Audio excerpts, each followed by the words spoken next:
Assalamualaikum warahmatullahi wabarakatuh. Selamat siang, salam Om Swastiastu, Namo Buddhaya, salam kebajikan.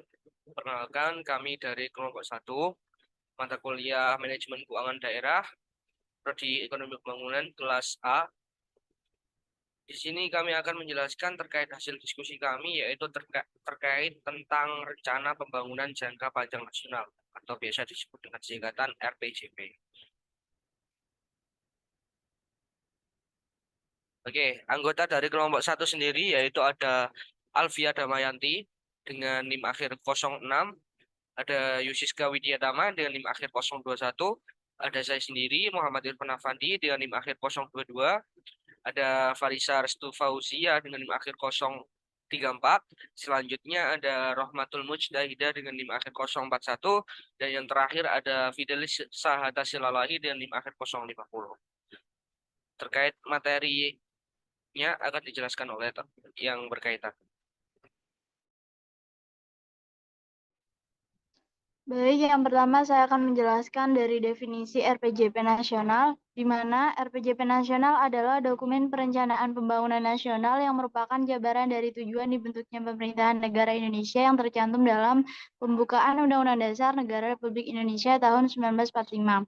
Dalam bentuk visi, misi, dan arah pembangunan nasional untuk masa 20 tahun ke depan yang mencakupi kurun waktu mulai dari tahun 2005 sampai 2025. Next.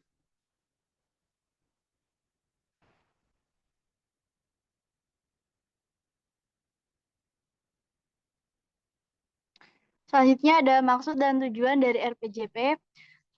Rencana Pembangunan Jangka Panjang Nasional tahun 2005 sampai 2025, selanjutnya disebut RPJP Nasional, adalah dokumen perencanaan pembangunan nasional periode 20 tahun terhitung sejak tahun 2005 sampai dengan tahun 2025. Ditetapkan dengan maksud memberikan arah sekaligus menjadi acuan bagi seluruh komponen bangsa atau pemerintah, masyarakat, dan dunia usaha di dalam mewujudkan cita-cita dan tujuan nasional sesuai dengan visi, misi, dan arah pembangunan yang disepakati bersama, sehingga seluruh upaya yang dilakukan oleh pelaku pembangunan bersifat sinergis, koordinatif, dan saling melengkapi satu dengan lainnya di dalam satu pola sikap dan pola tindak. Next.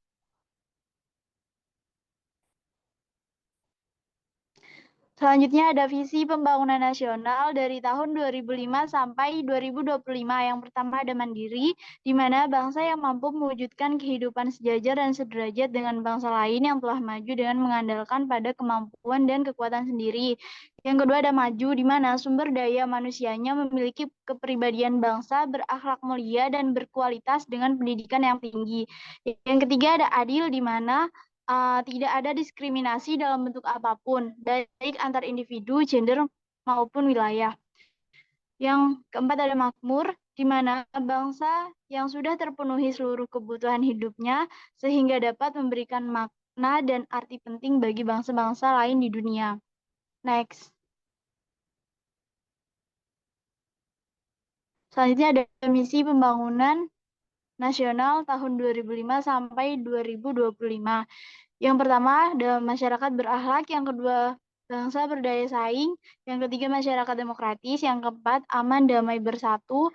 Yang kelima, pemerataan dan berkeadilan. Yang keenam, asri dan lestari. 7, negara kepulauan. 8, dunia.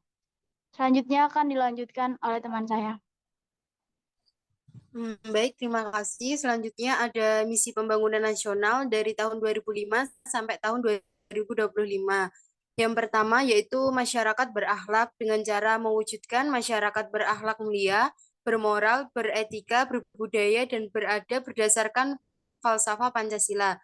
Dan yang kedua, bangsa berdaya saing dengan cara mewujudkan bangsa yang berdaya saing.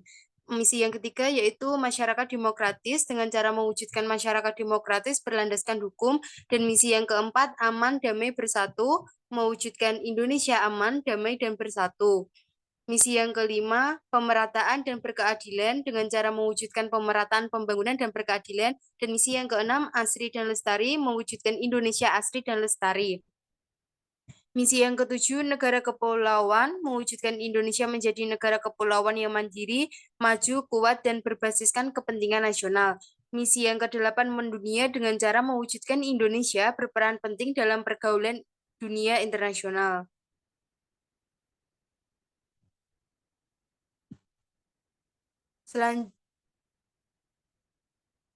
Selanjutnya ada arah pembangunan nasional tahun 2005 sampai tahun 2025, yaitu masyarakat berakhlak dengan cara mewujudkan masyarakat yang berakhlak mulia, bermoral, beretika, berbudaya, dan beradab. Yang pertama, pembangunan agama itu diarahkan untuk memantapkan fungsi dan peran agama sebagai landasan moral dan etika dalam pembangunan, membina akhlak mulia, memupuk etos kerja, menghargai prestasi, dan menjadi kekuatan pendorong guna mencapai kemajuan dalam pembangunan. Yang kedua, pembangunan dan pemantapan jati diri bangsa ditujukan untuk mewujudkan karakter bangsa dan sistem sosial yang berakar, unik, modern, dan unggul. Dan yang ketiga, budaya inovatif yang berorientasi iptek terus dikembangkan agar bangsa Indonesia itu menguasai iptek serta mampu berjaya pada era persaingan global. Next, Mas. Kemudian arah pembangunan nasional 2005-2025 yang kedua, bangsa berdaya saing dengan cara mewujudkan bangsa yang berdaya saing.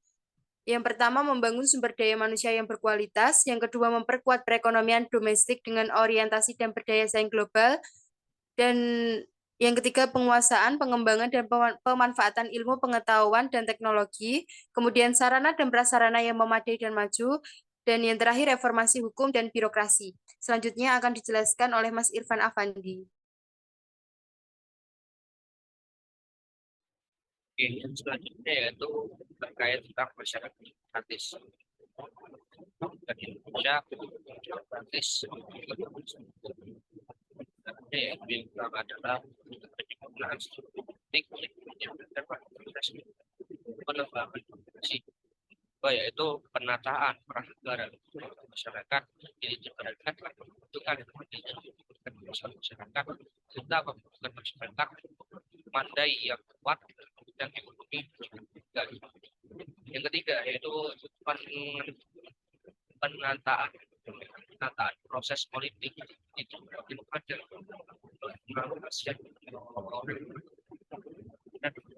reservasi yang ini penanaman nilai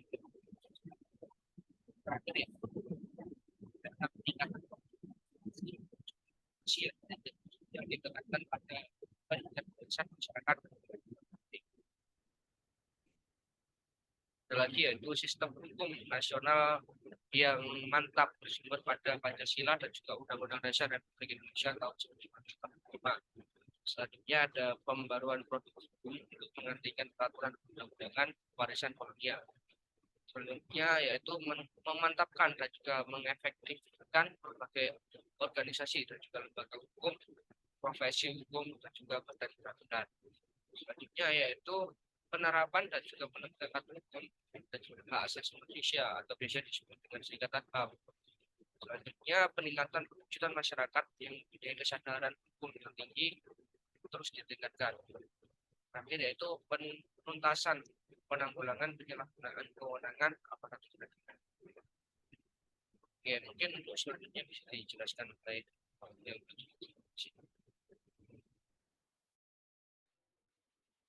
Oke, baik. Selanjutnya arah pembangunan nasional 2005 sampai 2025 yang selanjutnya itu ada aman, damai, utuh. Nah, di sini poinnya adalah untuk mewujudkan Indonesia yang aman, damai, dan bersatu.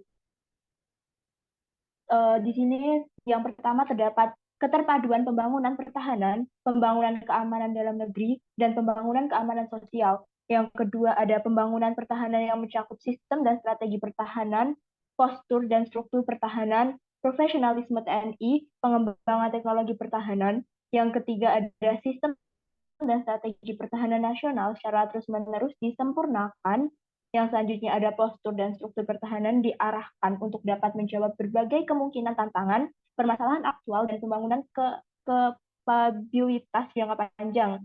Dan yang terakhir, peningkatan profesionalisme Tentara Nasional Indonesia.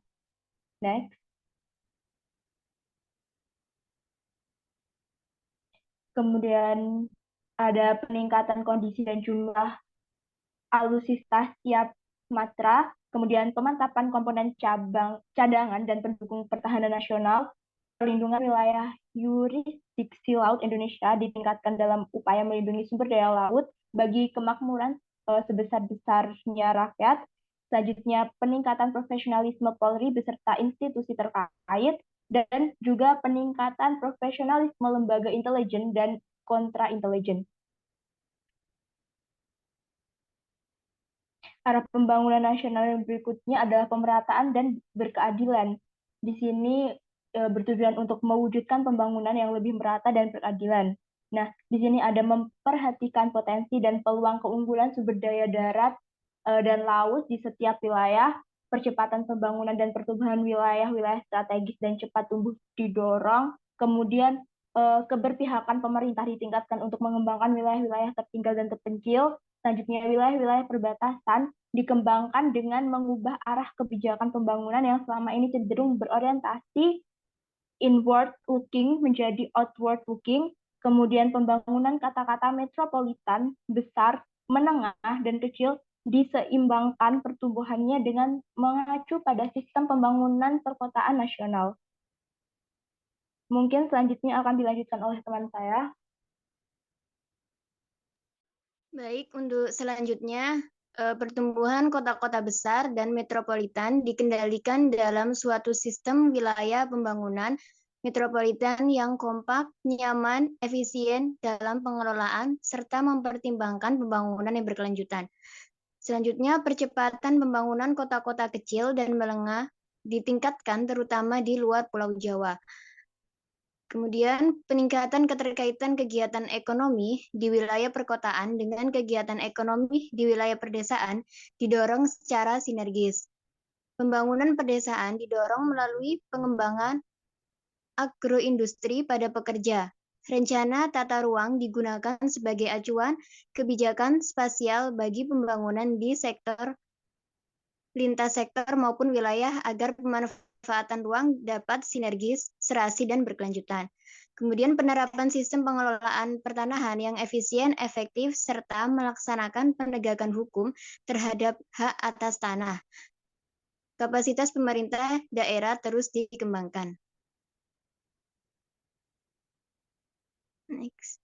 Selanjutnya, peningkatan kerjasama antar daerah akan terus ditingkatkan dalam rangka memanfaatkan keunggulan komparatif maupun kompetitif. Kemudian menjaga ketahanan dan kemandirian pangan nasional. Koperasi yang didorong berkembang luas sesuai kebutuhan. Memberi perhatian yang lebih besar pada kelompok masyarakat yang kurang beruntung. Kemudian pembangunan kesejahteraan sosial. Sistem perlindungan dan jaminan sosial disusun, ditata, dan dikembangkan. Kemudian pemenuhan perumahan beserta prasarana dan sarana pendukung. Pemenuhan kebutuhan dasar masyarakat yang berupa air minum dan sanitasi. Kemudian penanggulangan kemiskinan. Next. Untuk selanjutnya, arah pembangunan nasional dari 2005 sampai 2025. Asri dan lestari, mewujudkan Indonesia yang asri dan lestari. Yang pertama, mendayagunakan sumber daya alam yang terbarukan. Yang kedua, mengelola sumber daya alam yang tidak terbarukan. Yang ketiga, menjaga keamanan ketersediaan energi. Yang keempat, menjaga dan melestarikan sumber daya. Yang kelima, mengembangkan potensi sumber daya kelautan. Yang keenam, meningkatkan nilai tambah atas pemanfaatan sumber daya alam tropis yang unik dan khas. Yang ketujuh, memperhatikan dan mengelola keragaman jenis sumber daya alam yang ada di setiap wilayah. Kemudian, mitigasi bencana alam sesuai dengan kondisi geologi Indonesia. Untuk selanjutnya, mengendalikan pencemaran dan kerusakan lingkungan. Meningkatkan kapasitas pengelolaan sumber daya alam dan lingkungan hidup, dan meningkatkan kesadaran masyarakat untuk mencintai lingkungan hidup. Untuk selanjutnya akan dijelaskan teman saya. Selanjutnya, arah pembangunan nasional tahun 2005 sampai 2025. Pertama, negara kepulauan.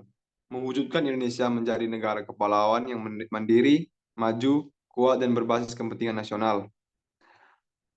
membangkitkan wawasan dan budaya bahari, meningkatkan dan menguatkan peranan sumber daya manusia di bidang kelautan, menetapkan wilayah negara kesatuan Republik Indonesia, aset-aset dan hal-hal terkait di dalamnya, melakukan upaya pengamanan wilayah, kedaulatan yurisdiksi, dan aset negara kesatuan Republik Indonesia.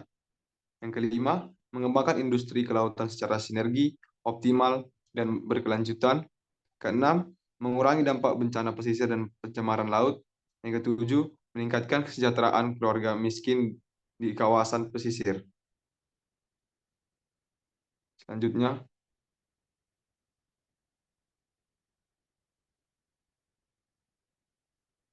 arah pembangunan nasional pada tahun 2005 sampai 2025. Yang ini mendunia, mewujudkan Indonesia yang berperan aktif dalam pergaulan internasional, yaitu menekankan pada proses pemberdayaan posisi Indonesia sebagai negara. Kedua, penguatan kapasitas dan kredibilitas politik luar negeri. Yang ketiga, peningkatan kualitas diplomasi di fora internasional. Yang keempat, peningkatan efektivitas dan perluasan fungsi jaringan kerjasama. Yang kelima, pemeliharaan perdamaian dunia. Yang terakhir, penguatan jaringan hubungan dan kerjasama yang produktif antar aktor-aktor negara dan aktor-aktor non-negara. Selanjutnya, sini tahapan dan skala prioritas. RPJM 1 pada tahun 2005 sampai 2009 menata kembali NKRI, membangun Indonesia yang aman dan damai, yang adil dan demokratis dengan tingkat kesejahteraan yang lebih baik. RPJM 2 pada tahun 2010 dan 2004 sampai 2014 memantapkan penataan kembali NKRI, meningkatkan sumber daya manusia, membangun kemampuan iptek, memperkuat daya saing perekonomian. RPJM 3 tahun 2015 sampai 2019 memantapkan pembangunan secara menyeluruh dengan menekankan pembangunan keunggulan kompetitif, perekonomian yang berbasis sumber daya alam yang tersedia, dan sumber daya manusia yang berkualitas, serta kemampuan iptek. RPJM 4 mewujudkan masyarakat Indonesia yang mandiri, maju, adil, dan makmur melalui percepatan pembangunan di segala bidang dengan struktur perekonomian yang kokoh, berlandaskan keunggulan yang kompetitif. Terima kasih. Saya kembalikan kepada Irfan. Sih, mungkin ini bisa aku sampaikan.